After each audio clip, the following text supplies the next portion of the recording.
నమస్తే, welcome to hit TV. ఈ రోజు మనతో పాటు ప్రముఖ ఆధ్యాత్మికవేత్త అలాగే ఆస్ట్రాలజర్ ముల్లపూడి సత్యనారాయణ గారు ఉన్నారు. వారితో మాట్లాడి మరిన్ని విషయాలు తెలుసుకుందాం. నమస్తే గురు. నమస్కారం మా చాందని. బాగున్నారా? బాగున్నానమ్మా చాందని. గురువు గారు, కనకధార స్తోత్రం యొక్క అసలైన రహస్యం ఏంటి? కనక అంటే బంగారం, కనకం. ధార అంటే ధారలు ధారలుగా పడిపోతాయి. ధార అంటే ఏంటంటే ఇప్పుడు మనకి ధారం తిరిగే రాధ అంటే అక్కినేని నాగేశ్వరరావు గారు తన సినిమాలో రాధ అని ఎక్కువ సినిమాలు రాధా రాధా రాధా అనే ఉంటాయి, చూసుకోండి కావలిస్తే. అంటే రాధ పేరులో ఉన్నటువంటి గొప్పతనం అది. రాధమ్మ తల్లి, కృష్ణుడి భార్య. అక్కడ మామూలు కలియుగంలో మనకి ఇక్కడ ఏమవుతాయి, మామూలు భూలోకంలో పైనుంచి కిందకి నీళ్లు పడతాయి. కానీ రాధమ్మ దగ్గర దీన్ని దార అంటారు. రాధమ్మ దగ్గర గోలోకంలో కృష్ణుడు రాధ ఉండే చోట కింద నుంచి పైకి వెళ్తాయి నీళ్లు. అది అక్కడ, అందుకని రాధమ్మ స్పెషల్.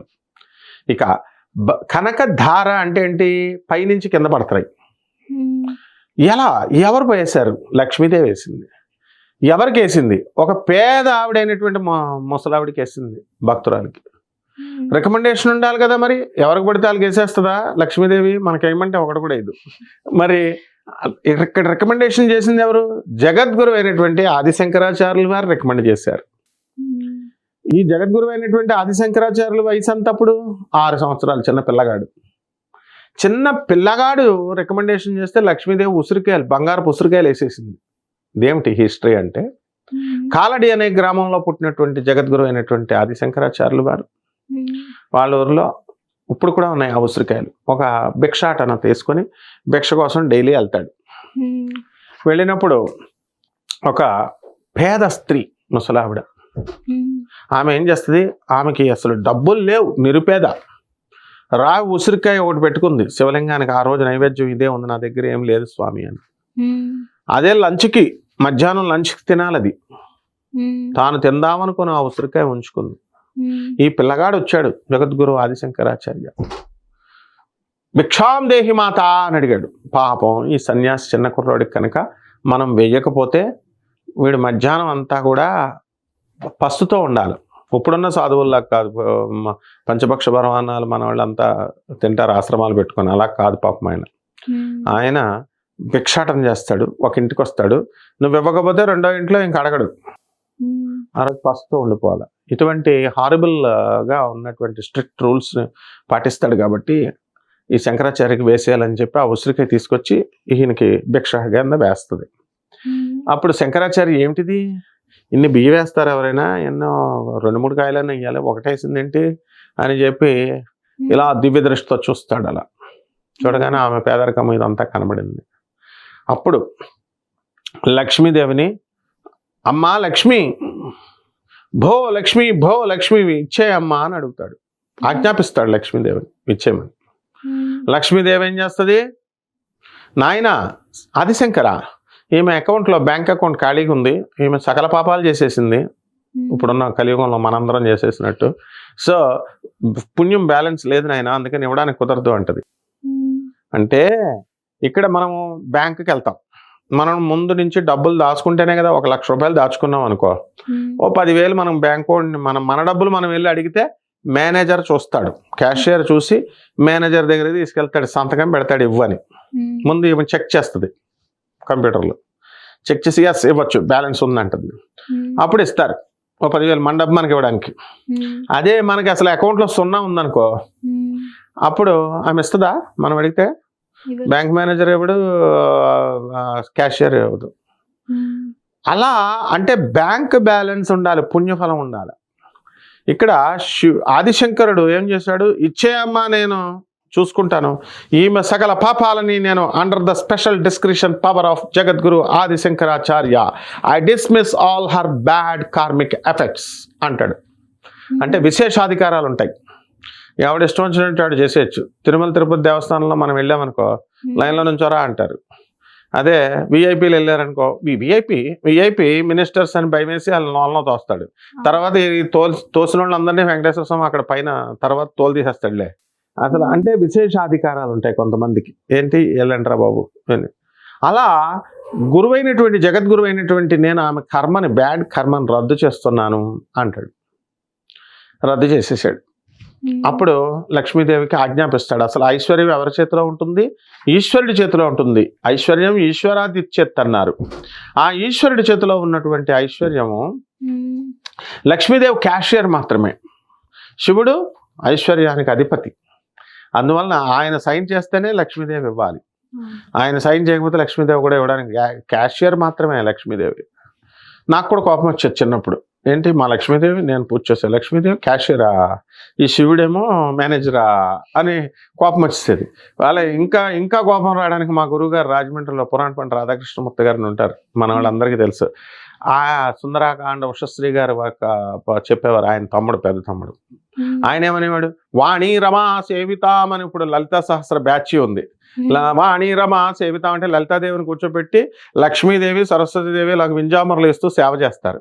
మా గురుగారు ఆయన శిష్యురాలు ఒక భక్తురాలు అడిగితే, ఈ లక్ష్మీదేవి సరస్వతి ఎవరనుకుంటున్నారు? వీళ్ళిద్దరు లలితాదేవికి పని మనుషులు, వీళ్ళిద్దరు ఇదిగో ఇలా విసురుతున్నారు, వింజామరలు విసురుకారు విసురుతున్నారు అంటే నాకు ఇంకా మండిపోయేది. ఏంటి గురుగారు మీరు లక్ష్మీదేవిని పట్టుకొని ఇక్కడేమో పని మనిషి అంటారు, అక్కడేమో క్యాషియర్ అంటారు, what is all this nonsense అనేవాడిని. కానీ లక్ష్మీదేవి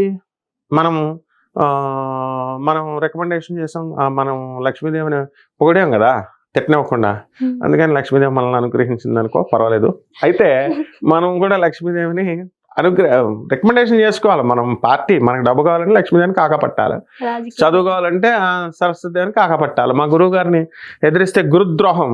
ఏమిట్రా నువ్వు నేను చెప్పేది వినకుండా ఏమిటి అని శపిచ్చేస్తాడు మా గురువు. ఇప్పుడు ప్రజలకి ఎవరికి భయం లేదు, గురువు గారు అంటే భయం లేదు, శాపాలు పెడతారని. లక్ష్మీదేవిని మరి ఆ రకంగా మనం ఆ తల్లి క్యాషియర్ కాబట్టి కరుణామయి. ఆ తల్లి కరుణామయి కాబట్టి ఏం చేసింది, ఆజ్ఞాపిస్తే అర్థం చేసుకుంది పాపం ఏమని. అప్పుడు కనకధారాస్తవం చదువుతాడు ఆదిశంకరాచార్యుల వారు. నమోస్తు విష్ణు వల్లభాయై. ఎవరమ్మా నువ్వు? విష్ణువు యొక్క మనస్సును తెలుసుకొని ప్రవర్తిస్తావు నువ్వు. భర్త ఎక్కడన్నా భార్య, ఇప్పుడు ఎవరైనా భర్త మనసును తెలుసుకొని ఏ భార్య అయినా పాటిస్తుందా? పోనీ భార్య మనసు తలుచుకొని భర్త పాటిస్తున్నాడా? వీళ్ళకి లక్ష్మీదేవి ఇవ్వడానికి భర్తోడు చెప్తే భార్యోడు చేస్తుంది. విష్ణుమూర్తి యొక్క పాదాలు పిసుకుతానే ఉంటుంది లక్ష్మీదేవి. ఇప్పుడు ఎవరన్నా పిసుకుతున్నారా? కాలు ఎరగొట్టేస్తారు. పిసుకుతున్నట్టు పిసుకు ఏంట్రా మొన్న నన్ను తిట్టామని గట్టిగా ఎరగొట్టేస్తారు. సో అలా లక్ష్మీదేవి ఏం చేస్తుందంటే విష్ణు మనోనుకూలిని అని చాలా బాగుంటుంది ఆ యొక్క కనకధారాస్తవం. ఆ యొక్క కనకధారాస్తవాన్ని ప్రతి శుక్రవారము ఎవరైతే నిష్టగా చేస్తారో శుభ్రంగా ఆ రోజు ఎక్కువ తినకుండా ఉపవాసం ఉండి ఒంటిపూట భోజనం చేసి లక్ష్మీదేవిని చక్కగా మల్లె పువ్వులతో, కనకాంబరాలతో, చామంతి పూలు మనం పెట్టుకోవడం కాదు, లక్ష్మీదేవికి పెట్టాలి. అంటే లక్ష్మీదేవి అంటే పొలవమని ఇంకా విగ్రహాలకు పెట్టేస్తున్నారు వీళ్ళు. లక్ష్మీదేవికి నిజంగా పెట్టుకుంటున్నట్టు పెట్టాలి. అక్కడ విగ్రహానికి ఏదో మెకానికల్ గా పెడితే కాదు, ఆ తర్వాత తీసుకొని మనం పెట్టుకోవచ్చు. మనమే ప్రతి స్త్రీ లక్ష్మీదేవే, మంగళ స్వరూపిణి, ప్రకృతి స్వరూపిణి, మన తల్లే లక్ష్మి. కాబట్టి ఆ విధంగా లక్ష్మీ తల్లికి చక్కగా ఏం పెట్టాలి, పాయసాన్నం, దద్దోజనం, చక్కెర పొంగలి, పులిహార, ఈ వడలు ఇవన్నీ చేసేసి లక్ష్మీదేవికి ఇష్టం. ఎప్పుడు ఇష్టం అంటే ఈ పాయింట్ చాలా మందికి తెలియదు. నైవేద్యాలు పెట్టేస్తారు, బాగానే ఉంది. అవి తీసుకెళ్ళి పేదవాళ్ళకి పెడితే లక్ష్మీదేవి సంతోషిస్తుంది. వీళ్ళు ఏం చేస్తారు, ఎక్కడ పెడుతున్నారు పేదవాళ్ళకి, మనమే తినేస్తున్నాం, బాగున్నాయి అని ఇంకా వేసుకొని చుట్టాలకు పెట్టేస్తున్నాం. తర్వాత వాయినాలు ఏం చేస్తున్నాం, శనగలు, అరటిపండు, వక్కపొడి, ఇవన్నీ పసుపు కొమ్ములు ఇవన్నీ ఇచ్చేసి ఒక 100 రూపాయలు వచ్చి, లేకపోతే ఇంకా డబ్బు. అబ్బో లక్ష్మీదేవి పూజ అండి ఇది, పార్వతీదేవి పూజ అయితే చీర పెట్టక్కర్లేదు, సరస్వతిదేవి పూజ అయితే పెట్టక్కర్ల, లక్ష్మీదేవి పూజ మంచి కాస్ట్లీ బట్టలు కట్టాలంటే వీళ్ళు ఏం చేస్తున్నారు, 3,000 కొనుక్కొని 4,000 చీరలు కొనుక్కోమని వాళ్ళ చుట్టాలకి ఇస్తున్నారు. నా లక్ష్మీదేవి ఒప్పుకోదు. లక్ష్మీదేవి పేదవాళ్ళకి ఇవ్వాలి. పేదవాళ్ళకి ఇవ్వాలి అంటే మళ్ళీ ఇందులో కూడా వీళ్ళు ఏం చేస్తున్నారు, మన పని మనుషులు ఉన్నారు కదా మన దగ్గర పనిచేసేవాళ్ళు, వాళ్ళు కాపలా కాస్తున్నారు కదా అని వీళ్ళకి ఇస్తున్నారు. వీళ్ళకేమో బలిసిపోతుంది. ఈ పని మనుషులు ఏం చేస్తున్నారు, పోన్లే కదా అని ఎప్పుడైనా సరే ఇస్తే వీళ్ళు మంచం ఎక్కేసి నాకు ఈ కలర్ వద్దు ఇంకొక కలర్ కావాలని ఈ చీర కొనుక్కొని ఓనర్కే సలహాలు ఇస్తున్నారు. బయట బోల్డ్ మంది పేదవాళ్ళు ఉన్నారు, పేద స్టూడెంట్స్ ఉన్నారు. చీరల రూపంలోనే కాదు, నిత్యం సహాయం చేయొచ్చు. మనం పిల్లలకి పుస్తకాలు కొనవచ్చు, ల్యాప్టాప్లు కొనివ్వచ్చు, ఐప్యాడ్లు కొనివ్వచ్చు. ఎప్పుడైనా సరే దాచుకుంటే లక్ష్మీదేవి ఒప్పుకోదు. చాలా మంది తెలియదు ఏం చేస్తున్నారు, లక్ష్మీదేవి ఎందుకు వెళ్ళిపోతుంది, వాళ్ళు బీరువాల్లో దాచేస్తారు, పేదవాళ్ళకి ఇవ్వరు. ధనవంతులు చాలా పిసనారులు ఉన్నారు చాలా మంది. వీళ్ళకి ఆ ఒక్క తరమే, వీళ్ళ లాస్ట్ ఎండింగ్ వీళ్ళందరికీ కూడా మీరు ఎవరినైనా చూసుకోను డబ్బున్న వాళ్ళని, లాస్ట్ ఎండింగ్ క్లోజ్. వీళ్ళందరూ దాచుకున్న వాళ్ళ దగ్గరికి ఇంకా ఇంకా వస్తుంది. టెంపరీ, అది టెంపరీ. మనీ బెగెట్స్ మనీ అని. అది ఏం చేస్తుందంటే డబ్బును సంపాదిస్తుంది. వడ్డీలకి ఇస్తారు కదా, వడ్డీలకి ఇస్తే డబ్బులు వస్తాయి. మరి ఏదో బిజినెస్లు చేస్తుంటే వస్తాయి.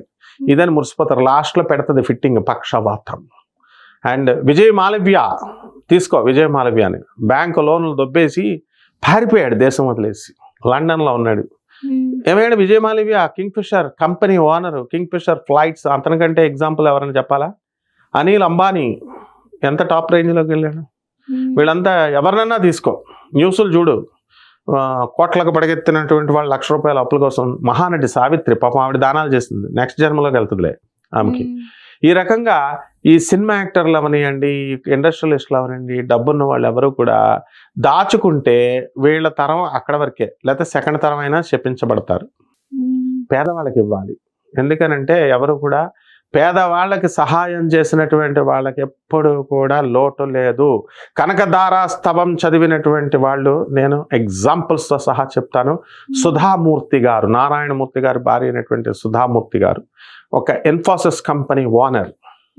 వాళ్ళు మామూలుగా 200 మంది కంపెనీ, మేము స్టూడెంట్స్గా ఉన్నప్పుడు స్టార్ట్ చేశారు 200 మెంబర్స్తో.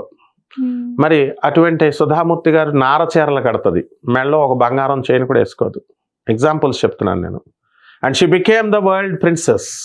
వాళ్ళ అమ్మాయి అక్షిత బ్రిటిష్ ప్రధాని అయినటువంటి ఋషి సునాంక్నే పెళ్లి చేసుకుంది. మా ఆనంద్ మార్గ్ భక్తులు వాళ్ళు, మా గురువుగారు భక్తులు కాబట్టి మేము చూస్తాం. ప్రభాత్ రంజన్ సర్కార్ ఆనంద్ మార్గ్ ఆశ్రమానికి వస్తారు.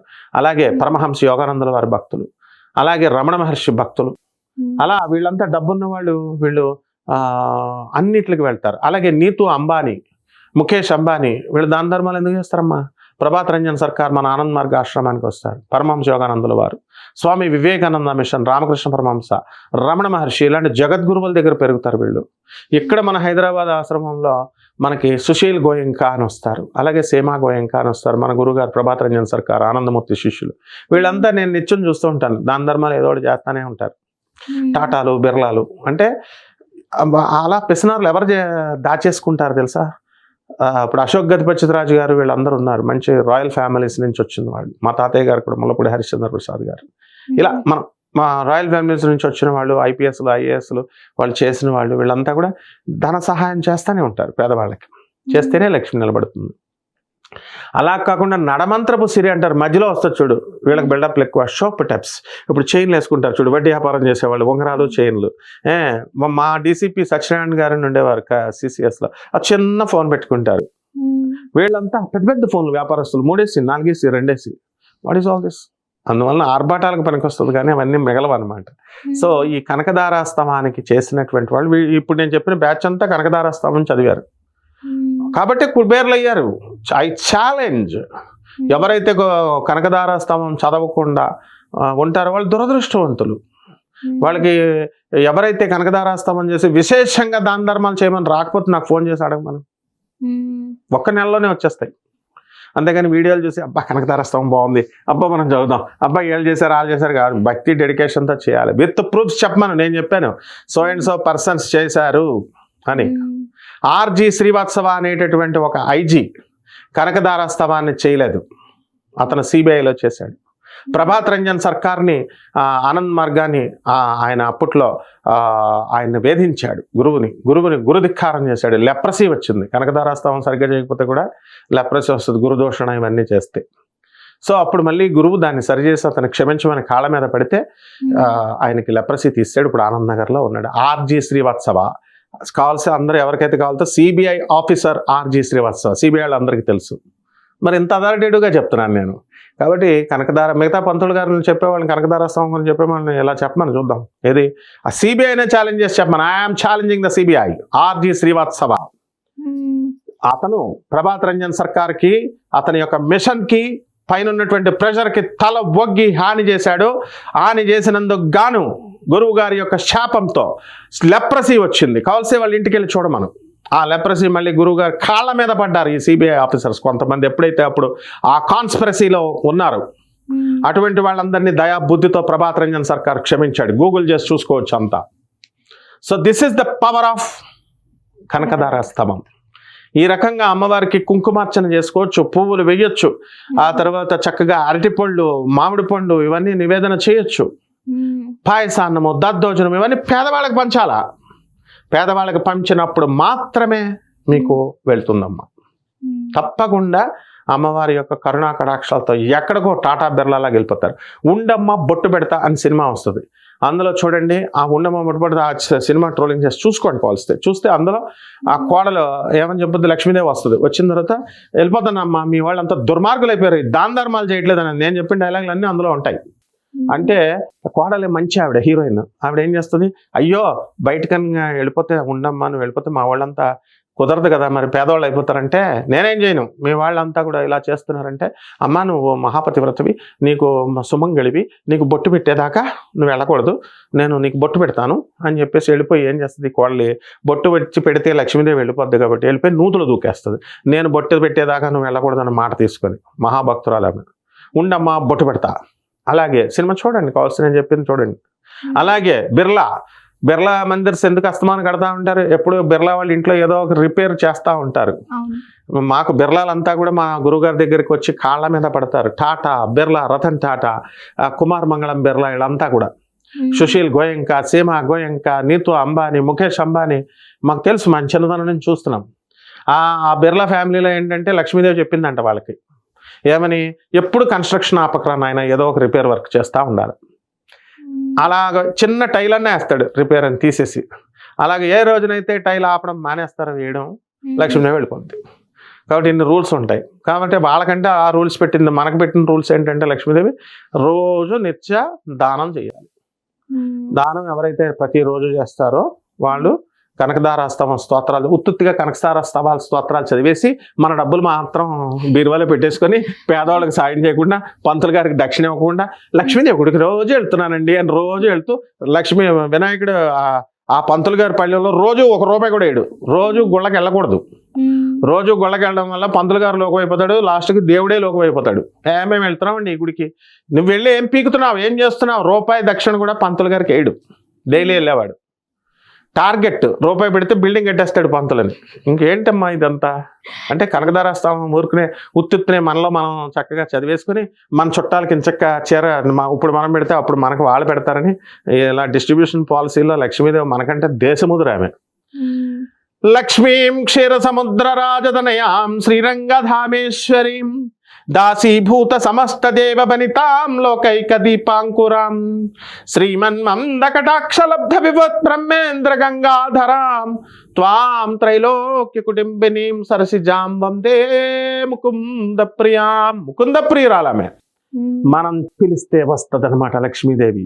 ఎందుకని, మనము లక్ష్మీదేవి ఉపాసకులం. మనం అష్టాదశ శక్తి పీఠాలకు కొల్హాపూర్ లక్ష్మీదేవి అంటే పిలిస్తే మనం పూజలు అమ్మవారి కళా పోషణ చేయడానికి వెళ్తాం కాబట్టి, మా గురువులు అందరితో చిన్నప్పటి నుంచి వెళ్ళేవాళ్ళం కాబట్టి we know the techniques how to attract the divine energy, the Mahalakshmi energy.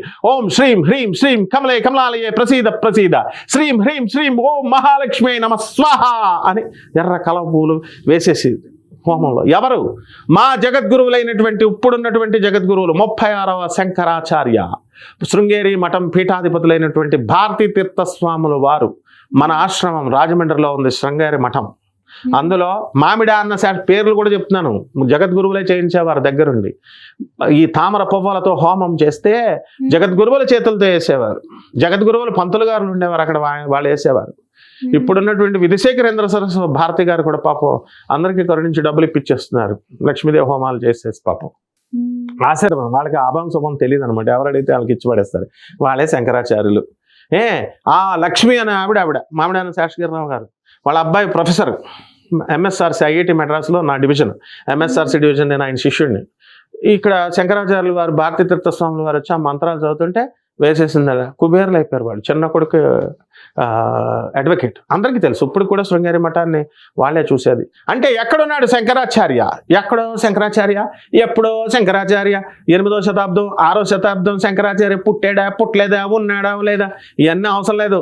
సాక్షాత్ ఆది శంకరాచార్య అంటే ఎవరో కాదు, పరమేశ్వరుడి అవతారం ఇదిగో మా 36వ శంకరాచార్య, ఆయన పరంపరలో సర్వజ్ఞ పీఠం ఎక్కినటువంటి మా భారతీ తీర్థ స్వాముల వారు, మా గురుదేవులు ఆయన.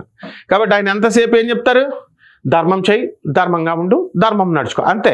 ఇప్పుడున్నటువంటి స్వామీజీలు ఇంకా స్పీచ్లు ఇస్తారు, మంచి ఆకర్షణీయమైనటువంటి భాషతో ఇంగ్లీషు తెలుగు మిక్స్ చేసి ఆకర్షించుకోవాలని మంచి మంచి కష్టపడి పెద్ద పెద్ద పదాలు చేస్తారు. మా గురువు గారు నో, సింపుల్ మనిషి, అసలు బట్టలే సరి కట్టుకోరు, సింపుల్ గా ఆయన అన్ని కేర్ చేయరు, మహాయోగి. ఆయన వచ్చి ఏం చెప్తాడు? ధర్మంగా నడుచుకోండి ఆయన, ధర్మంగా నడుచుకోండి. ఒకటే సింగిల్ వర్డ్. ఆ వర్డ్లో ఎంత పవర్ ఉంది?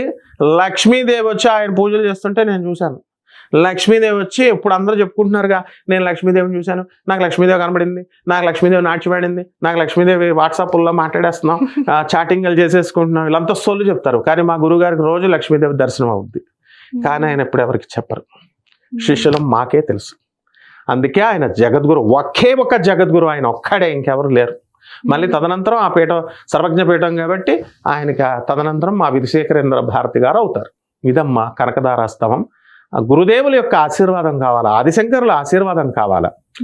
అందువలన శంకరం శారదా పాహిమాం శంకరం రక్షమాం, శంకర రక్షమాం అంటూ వేడుకోవాలి.